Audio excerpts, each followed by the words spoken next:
what is cryptocurrency, what is cryptography, what is blockchain, what's the relation between them, what is proof of work, what is miner, what is mining, what's the relation between them, what is double spending, how the problem of double spending is solved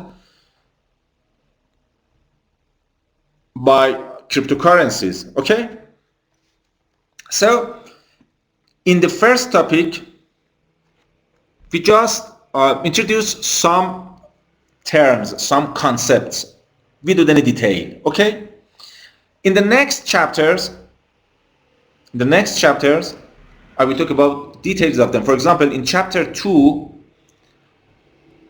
I will talk about cryptography in details, and we will program by Python some cryptography algorithms. We will send to each other some encrypted messages. We will try to encrypt our messages, and I will show you not only what's the concept of digital signature, but also I will give you some Python codes that you can simply sign digitally every message you want. How many of you are familiar with Python?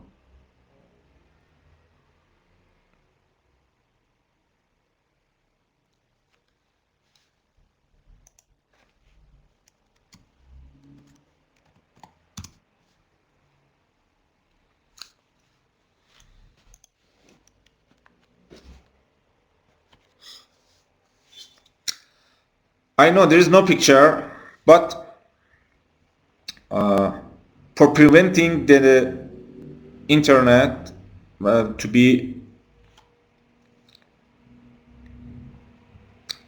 to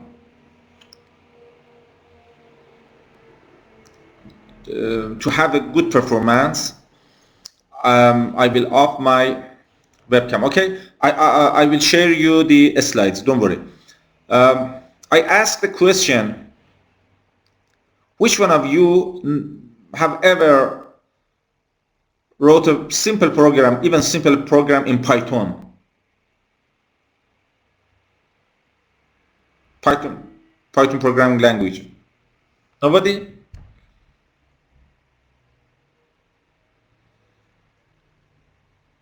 How about others?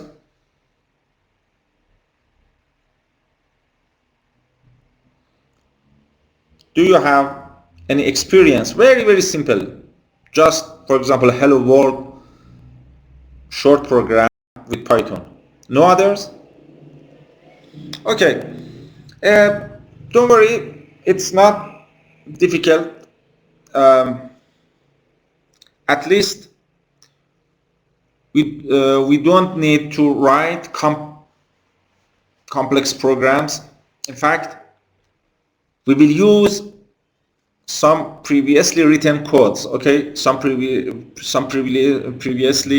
written libraries. So I turn off my webcam and I share the whiteboard to start the current session, okay?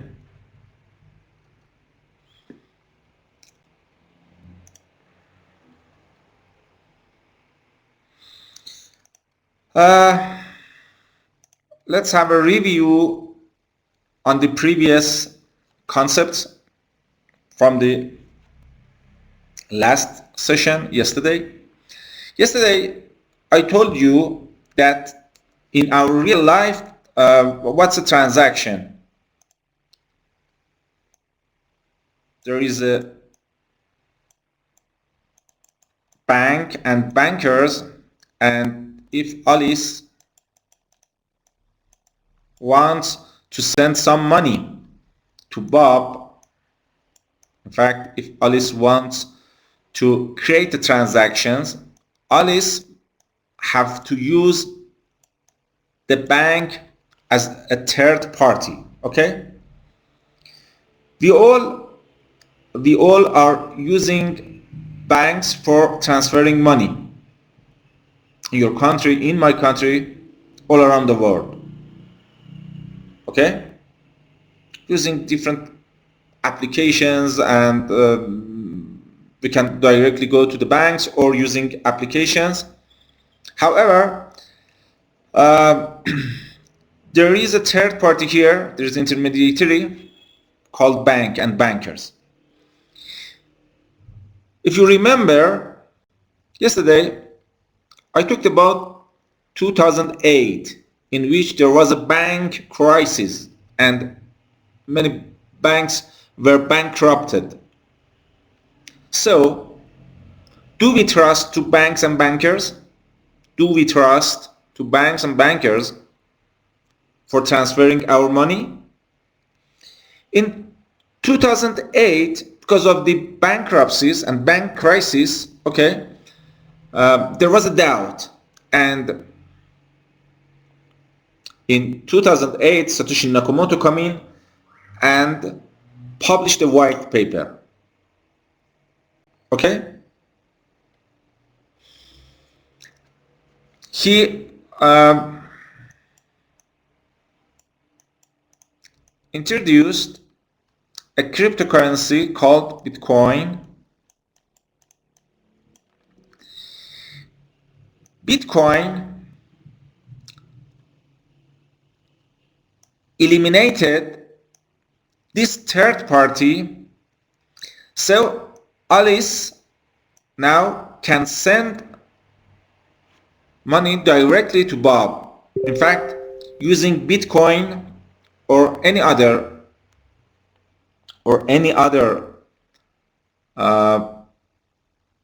cryptocurrency, it's possible people directly send money to each other and create transactions. But how? Using two notions. In fact, Satoshi Nakamoto creates Bitcoin on the top of these two notions. One, crowds. Crowds are all nodes, are all people into the existed into the network of Bitcoin or any other cryptocurrency. All the nodes that are contributing to creating transactions and mining Bitcoins, all are called crowds. Okay? One, crowds, not individual, but crowds. Crowds mean at least 50% plus one. Crowds means 50% plus one. And two, the second notion is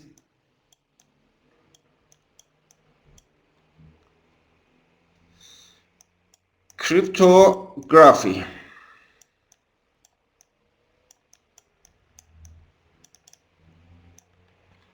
So Satoshi Nakamoto invented Bitcoin, eliminated this third party, banks and bankers, based on two notions. One, crowds. Second, cryptography. As I said, we will talk about these concepts in next sessions, in next chapters. So, this was a very short review from the previous session, and now let's start some new concepts.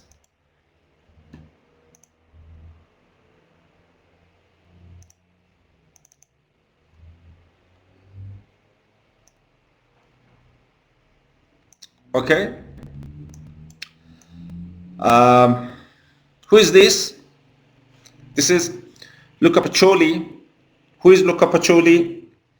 I think you all know the Leonardo da Vinci, and Luca Pacioli was the mathematics tutor of Leonardo da Vinci, who invented double entry bookkeeping. So Luca Pacioli invented double entry bookkeeping. It was very important that time. What's double entry bookkeeping? Double entry bookkeeping is something like this. I think you all know what is this. Double entry bookkeeping is something like this, using a list of two-column list. The left side is incomings and the right side is outgoing.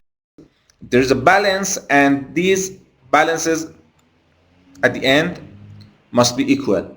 Okay, this is called double entry bookkeeping, and it was very important that time for financial systems. And now blockchain is a 21st century ledger system. Blockchain is a 21st century ledger system. Blockchain is distributed, is immutable, and insured and trusted and secured by cryptography. Who knows what's the difference between blockchain and Bitcoin? Do you think both are the same or no? Anybody can answer? My question is, what's difference between blockchain and Bitcoin?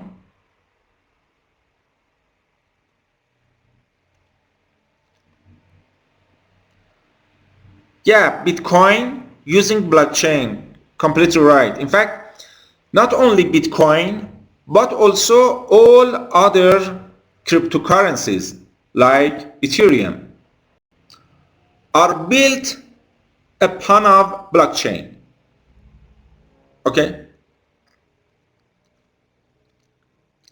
So blockchain is a technology, and many systems can be built upon blockchain. Not only cryptocurrencies like Ethereum and Bitcoin, but also many other systems. Insurance systems, real estate systems, and many others. The main properties of blockchain is it's distributed. All the nodes of the network have a complete copy of blockchain. As I said yesterday, you can download and install the core client of Bitcoin. After installation, the program tries to download all the blocks from the Bitcoin network, and it takes at least, with a good internet connection, with a good speed internet connection, it takes at least 2 weeks. It's 500 gigabytes, and each node tries to download from different peers. Another important property is immutability. Everything is immutable and secured by cryptography. We'll talk about them in detail. There are many papers about blockchain and the importance of blockchain. One of them is this: the blockchain will do the financial system what the internet did to media. Okay? What did the internet do for the media? Media like text, video, and sound. Okay? Tell me 60 years ago, 50 years ago, 60 years ago, 70 years ago, how people listen to musics. 70 years ago, how people listen musics? Who knows?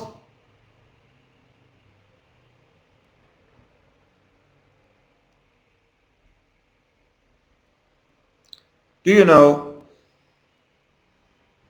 70 years ago, maybe our grandpas, how listen to musics? Using which technology?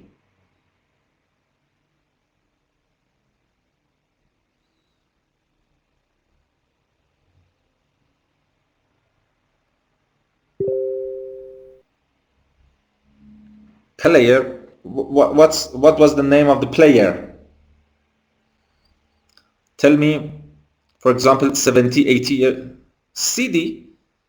70 years ago. Not 17. 70 years ago. And then 30 years ago.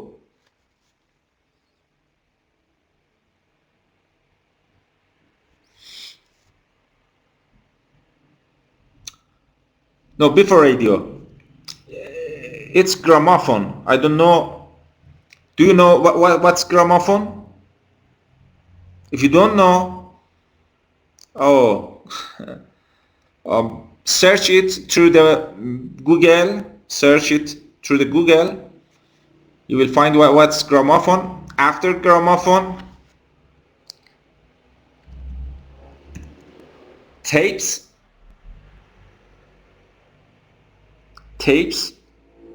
For example, 30 years ago, even 20 years ago, so I can simply remember we used it in our home. Different tapes. Each tape had two sides, and each side was just 30 minutes. Okay, after tape, we had CDs. I think you can remember CDs. Okay? And I don't know after that some other technologies. But now, how you can listen to musics? There are not only musics but also videos.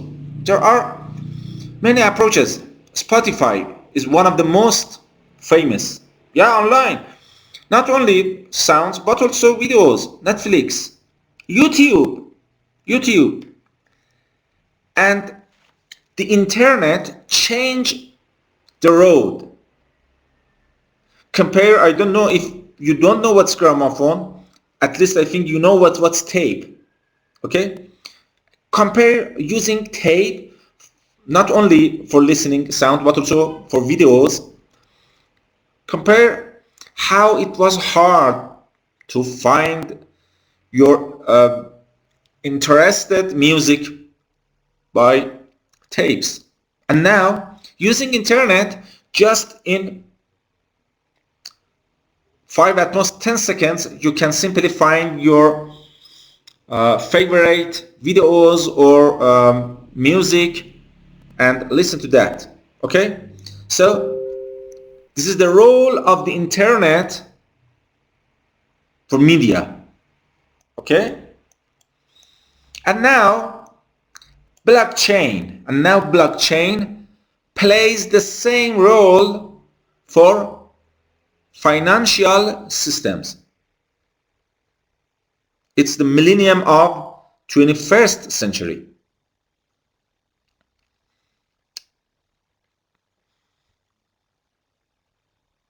Be sure that learning this course, learning about blockchain currency,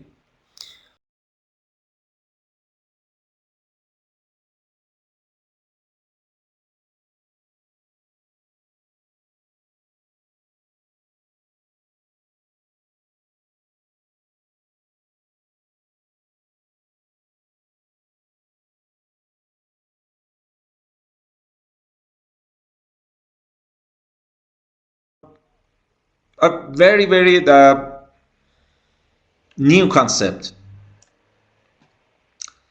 The first time it was 2009. the first time in 2009, a few people knew about blockchains and Bitcoin. After 10, it's just 10 years. 10 years is not too much, okay? And I think in the future, in many areas, we can see using blockchains. So blockchain has the millennium of 21st century. Okay, let's talk about transactions. As I said, in cryptocurrencies like Bitcoin, the transactions are basic blocks of the system. Each transaction in cryptocurrencies transform some money from one person to another. For example, suppose Bob has 10 Bitcoin and he wants to give 3 to Alice.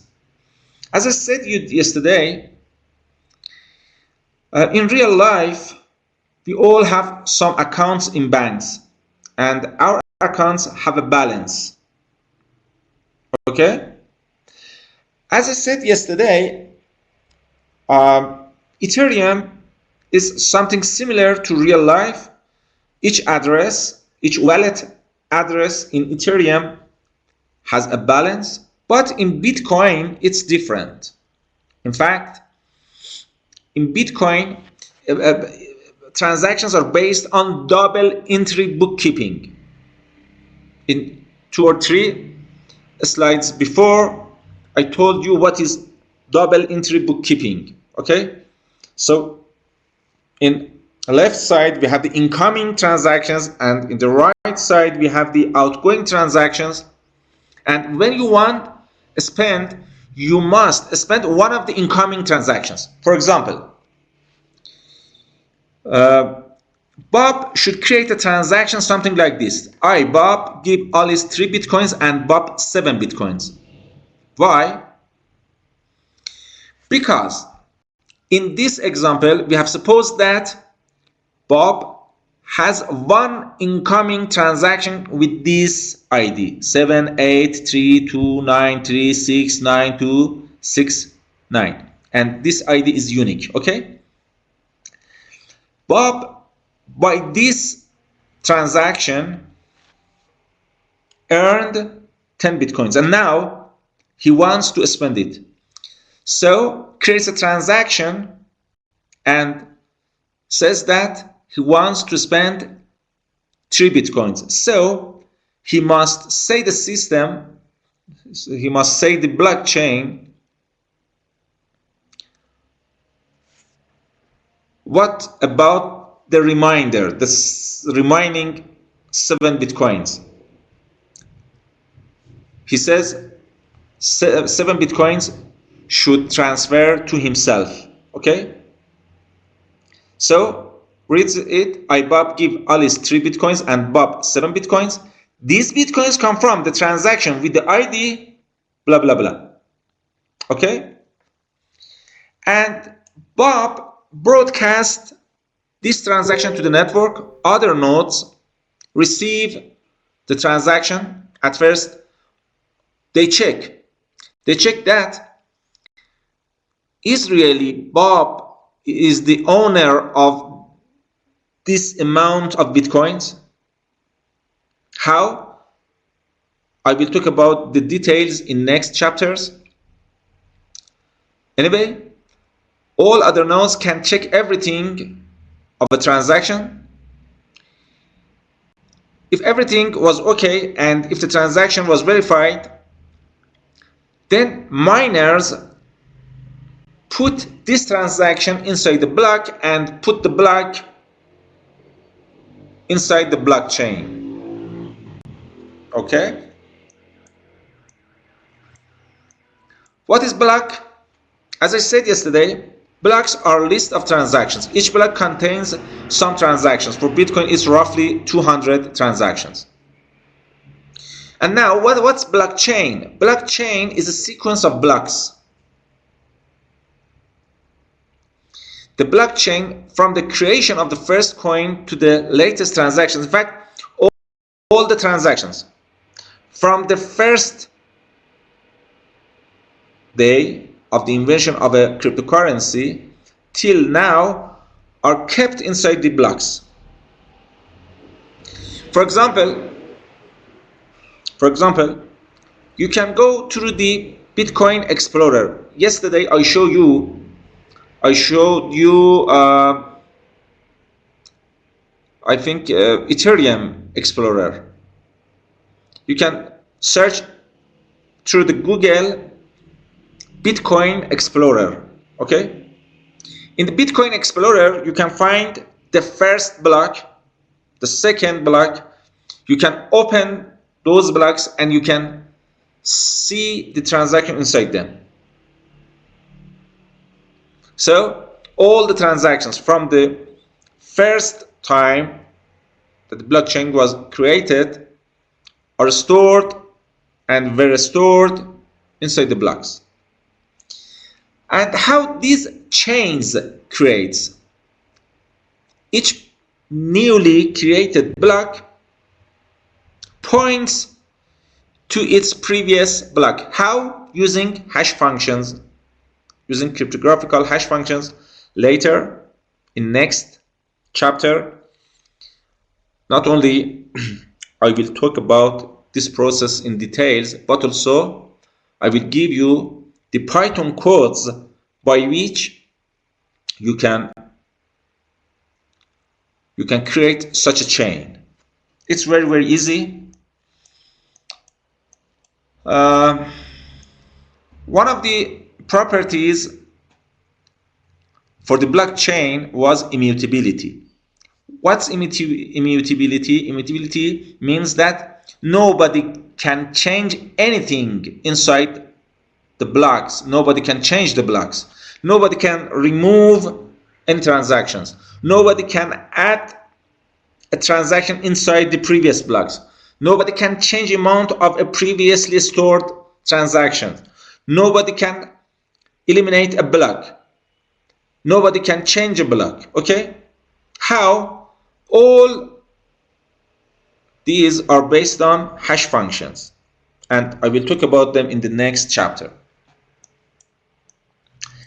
I don't know you can remember or not. Last week, in fact, in the first session, I read the abstract of the white paper of Satoshi Nakamoto. There are many concepts and there are many notions in the abstract. One of them was proof of work.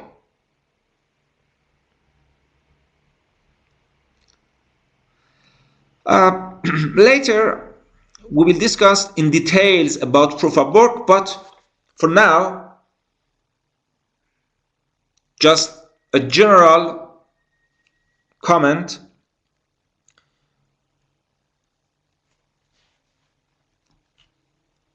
In fact, miners compete with each other to create a block and put at the end of the blockchain. How compete? They must try to solve a hard puzzle. The first miner who solved the puzzle create a block and put the solution of the puzzle inside the block and send to others. The problem is very difficult to solve, but it's very easy to check. See here, it can be a difficult puzzle. Just to show you something simple, suppose that the puzzle is something like this. We have a cup of coffee, we have a glass of milk, and the puzzle is to making this cup of cappuccino, this beautiful cup of cappuccino.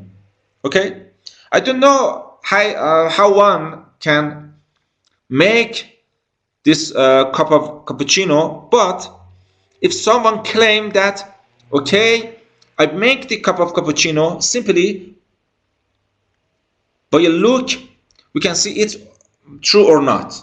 And this is the main property of the puzzle and proof of work. It's hard to solve, but it's very easy to check.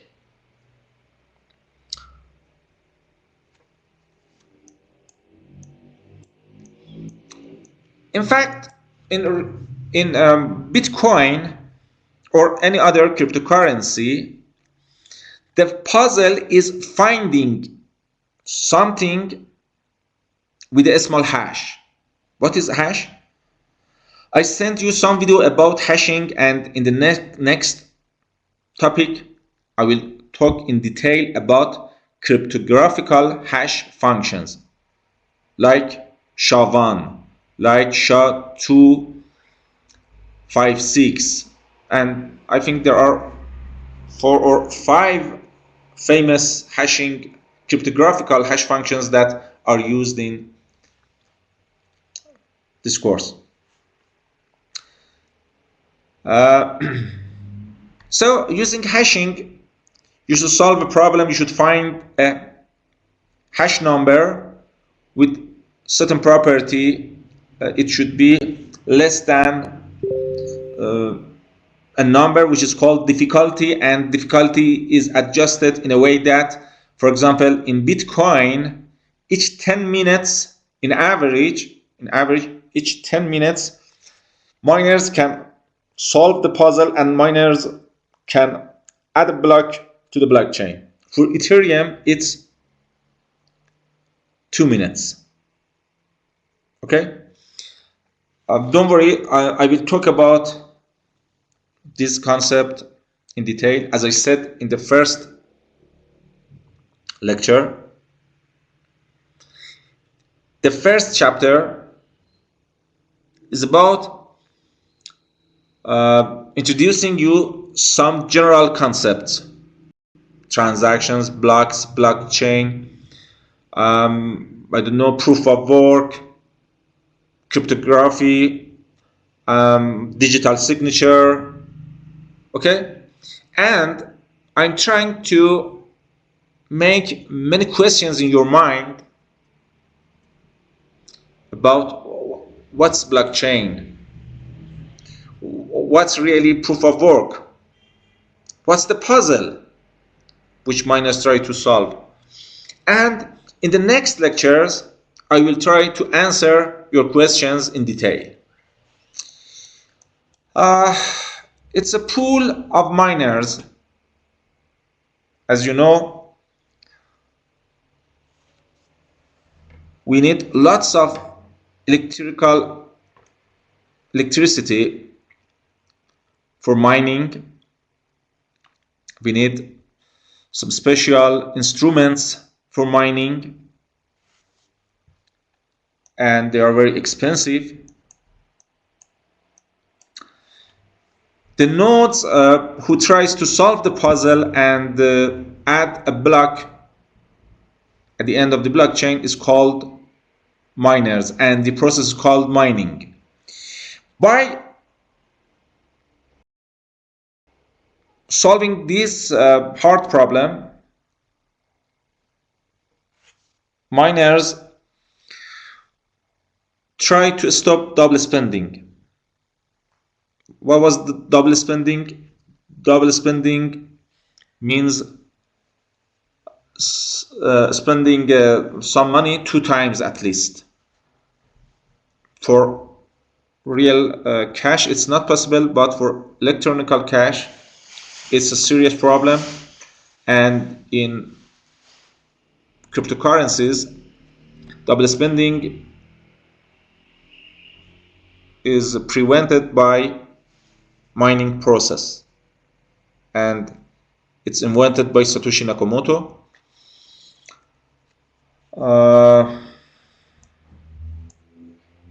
And there's a question here: what happens when 2 blocks get mined at the same time? There are many miners involved in the Ethereum network, Bitcoin network, any cryptocurrency, millions of miners. What if two miners mine the block at the same time? It's called forks and forking. As I showed you yesterday, each node has some peers. In my case, I had 10 peers, okay? So when a miner mines a block, the miner sends the newly created block to its peers, okay? Those peers, those nodes, check that everything, for example, check that the puzzle was solved soundly. If it's the case, if the block is sound, then not only those peers at the block at the end of their chain, but also broadcast it to other peers. And after a while, all the nodes of the network have the new block and they update their blockchain. But when two nodes creates a block at the same time and try to broadcast, some nodes have something like this part, the left block, and some others have the right block. Okay? Please note, there is no node that have these two block tree at the same time. Some of the nodes of the network, some of the nodes in the network have the left block tree, some others have the right block tree. Okay, it's a problem. How it will be solved? Okay, it will be solved by the creation of the next block, block 4. After a while, another miner will mine a block, for example block 4. That miner either has the right side block tree or left side. In this slide, I have supposed that the miner has the right side block tree. So the miner mine a block which points the right side block tree and propagate block 4. Okay?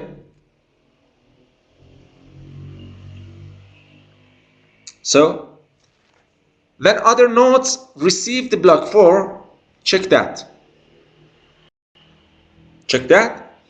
Some others will reject block 4 because block 4 points to another block tree, but some other will accept. As I said in the first of the session, cryptocurrencies and blockchain are built upon two notions. One of them was crowd. Okay? Crowd means 50% plus 1. If 50% plus 1 has the right side block tree, it means that it most likely that the miner who mines block 4 put the block 4 on top of the block tree, and also it's likely that another miner who mines the block 5 put block 5 after block 4. All the nodes are communicating to each other. So when a node notice that its blockchain is different with its peers, as I said, for example, I had 10 peers. If my program, my software, checks the peers and, for example, see that at least 6 of them, okay, at least 6 of them has a chain different with mine, so my software updates himself. Okay, and this is crowd. So this left side block tree will be removed, and we have a longest chain. So in the abstract of the Satoshi Nakamoto white paper, there was a notion called longest chain, and this is longest chain. I will talk about the forks and details of how nodes will understand how they should put the blocks at the end of the blocks and how they must solve the forking in, I think, in chapter 5. Okay, till now I talk about in fact all the notions. Now you know all the notions of the course without any detail. We will discuss about them in the next sections in detail. So all the concepts of this course are blocks, transactions, blocks, blockchain, proof of work, longest chain, double spending, cryptography, and the like. Okay, so let's talk about the final part of the first chapter. Let's talk about cryptography.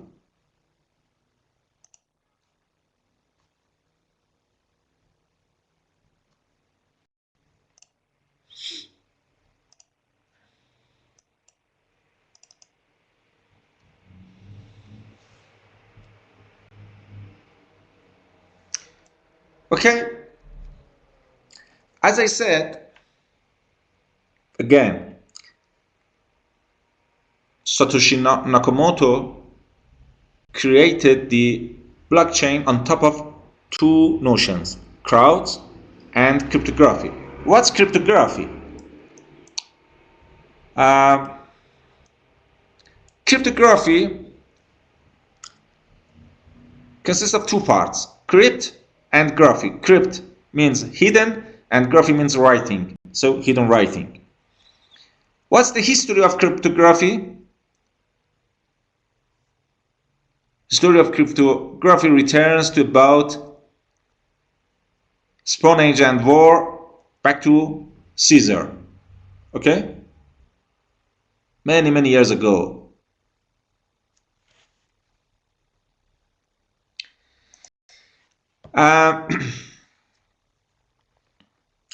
If you watched the videos about hashing that I sent you through the Telegram, there was a historical part. For example, Caesar wants to send a message to his commanders.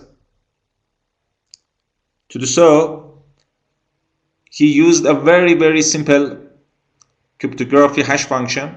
How? For example, I want to send you a simple word. For example, hello. Okay? It was very simple. Write the alphabets in beside a circle, okay? A, B, C, D, E through Z, and after that again a circle. And now I choose a key, for example, 3. Okay, my key is 3. So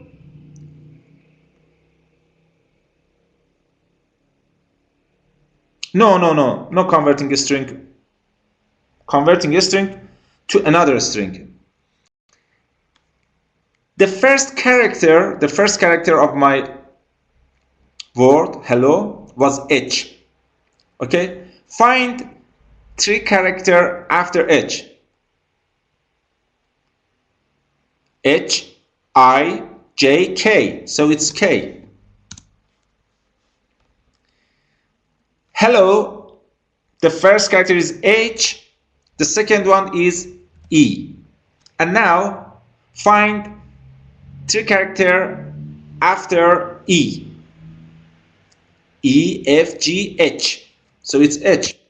And continue this, put these characters and you will have a new.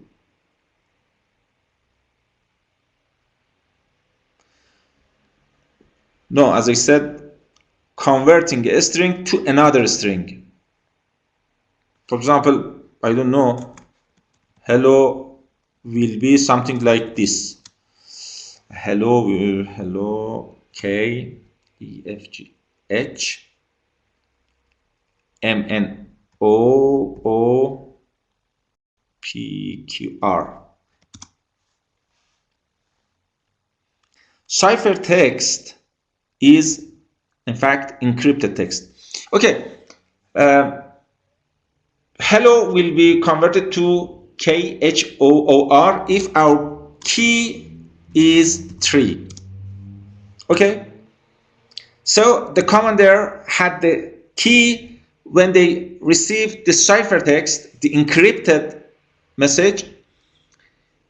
They decrypt it by moving back, for example, 3 characters, and they found the message. It was very simple and it could be cracked. It's called symmetric cryptography. Both sides, sender and receiver, has the same key. Okay? Till 1970, it was the usual way for cryptography. But from 1970,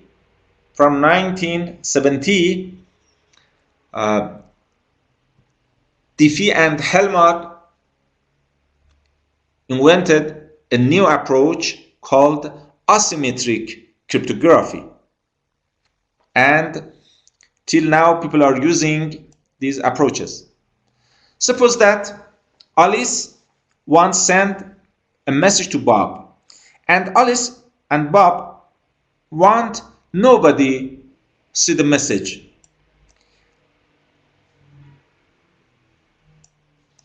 For example, it's possible someone else like Eve see them and see the message, but Alice and Bob don't want. So the solution is Alice should encrypt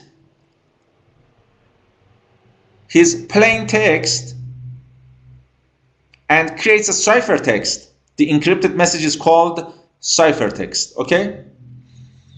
And Alice sends the ciphertext to Bob. Bob receives the ciphertext. Bob has the key, unlock, or in fact encrypt the ciphertext and finds the plain text. So Eve don't have the key and can't encrypt the message. In symmetric cryptography, both Alice and Bob have the same key. And this key is something like this. Suppose that Alice put the plain text inside the box, lock the box with her key.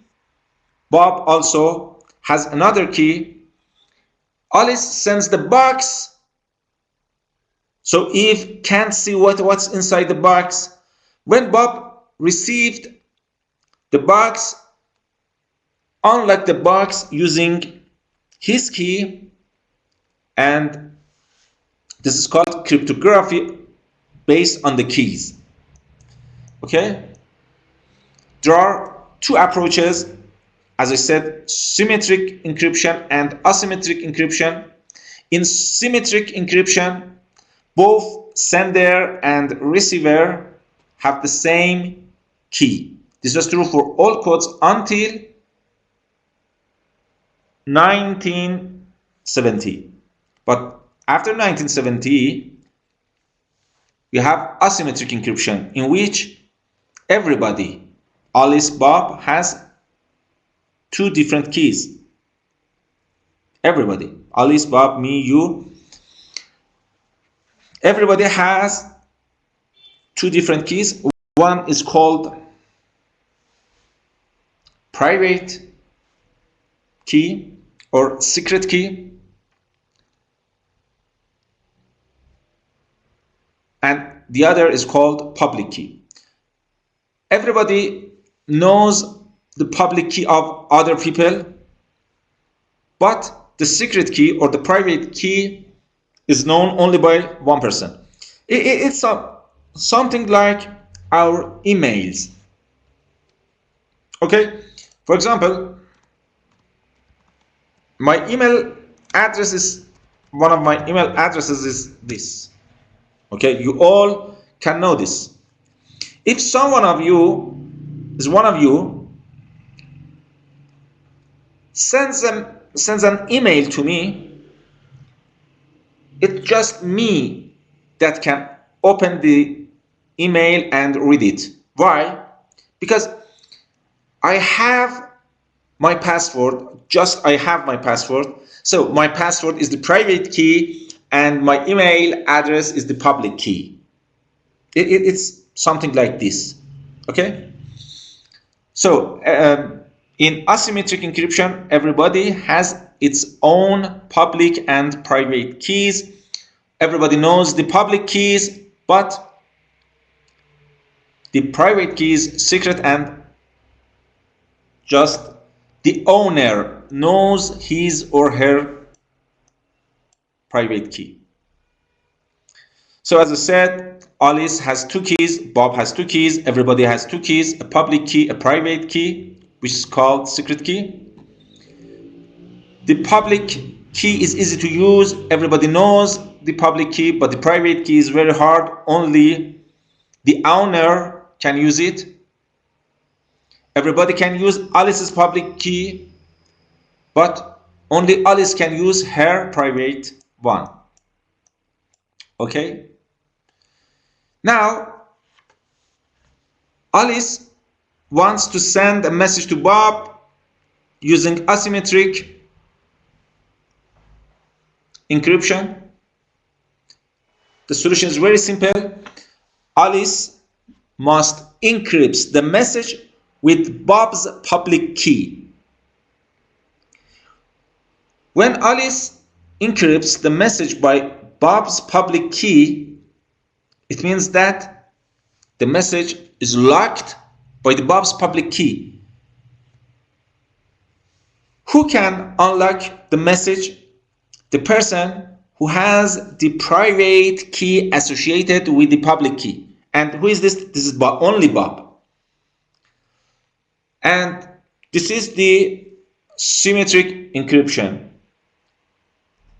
Later, I think next week, I will show you how to use these concepts in Python. We will send to each other some encrypted messages. You send me sends you, but here, for example, I write something, for example, like this, and just one of you can decrypt these messages. We will experience these concepts by Python in the class. It's very interesting. This is called encryption, and in blockchain we will use this concept of encryption. How? I will talk about it in next chapters, but at first we must know what is encryption. We must know the algorithms of encryption, like RSA, like elliptical curve. Okay, this is called encryption.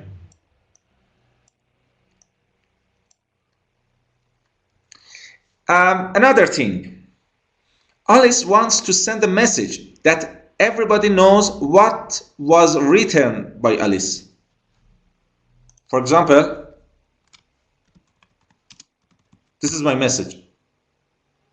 Or, for example, my message is, I will add your final mark by 2. Okay. Now, I want the receivers be sure that it's me. Okay? Suppose that this environment here, where we write our messages, it's unreliable. Someone can use, for example, my name and sends some messages behind me, but it's not me. How I can prove that it's me? In fact, I want to sign my message. How can? The answer is simple. I should encrypt this message by my private key. So I send two things. The message, for example, hello all. This is my message, and the second thing is the encrypted hello all using my private key. Okay? How in asymmetric cryptography, how one can decrypt the message? If a message was encrypted by the private key, the receiver must use the associated public key.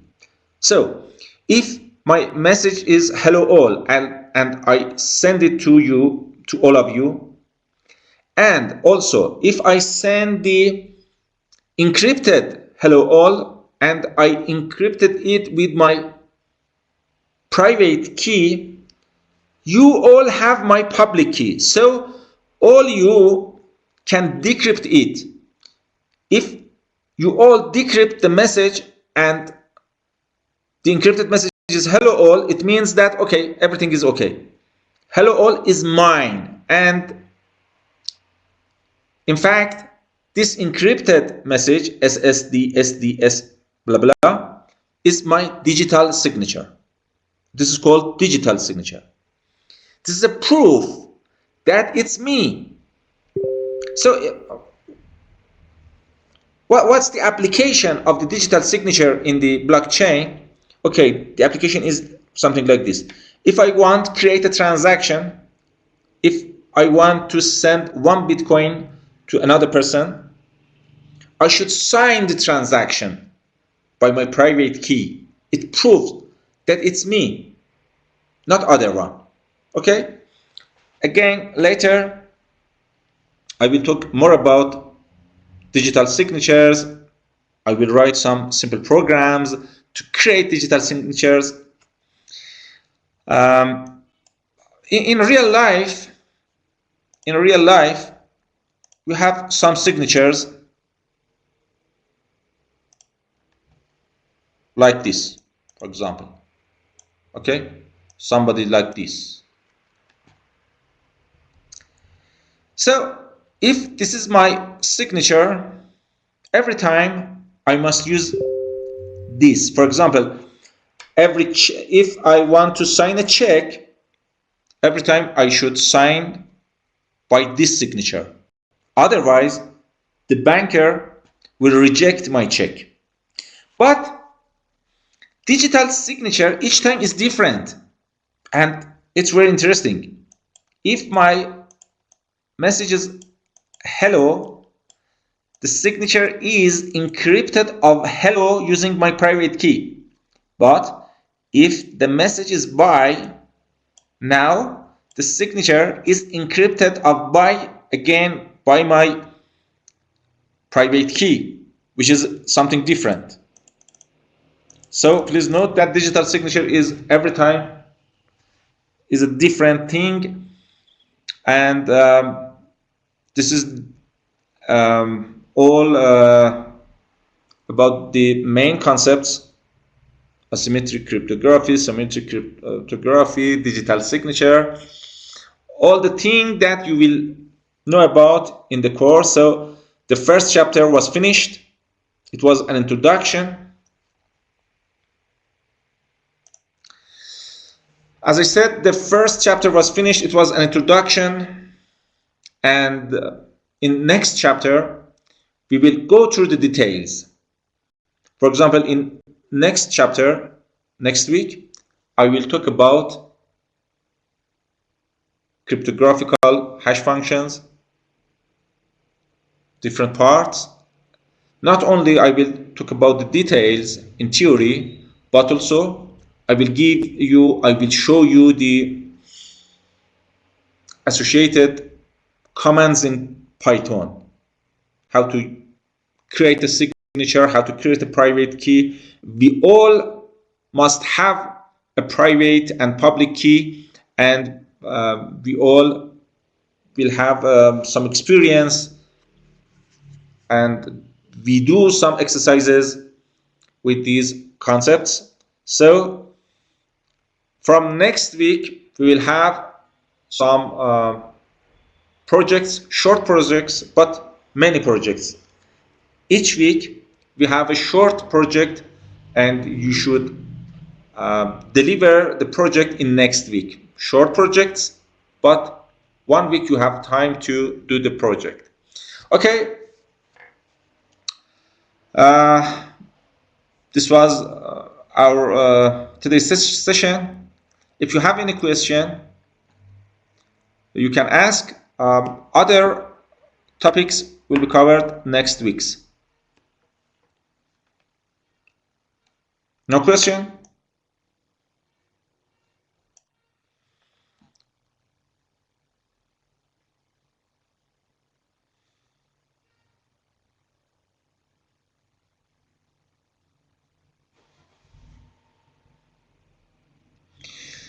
Okay, thank you all. Have a nice night.